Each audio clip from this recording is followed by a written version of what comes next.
వచ్చాడయ్యో స్వామి నింగి సుక్కలతో గొడుగెత్తింది భూమి. ఇచ్చాడయ్యో స్వామి కొత్త రెక్కల్ని మొలకెత్తించే హామీ. వచ్చాడయ్యో స్వామి నింగి సుక్కలతో గొడుగెత్తింది భూమి. ఓ ఇచ్చాడయ్యో స్వామి కొత్త రెక్కల్ని మొలకెత్తించే హామీ. కత్తి సుత్తి పలుగు పారా తీయండి, మన కష్టం సుక్కలు కుంకం బొట్టుగా పెట్టండి.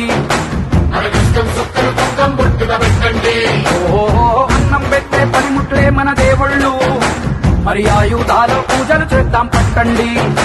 మరి ఆయుధాల పూజలు చేద్దాం పట్టండి. అమ్మోరు కన్ను తెరిసి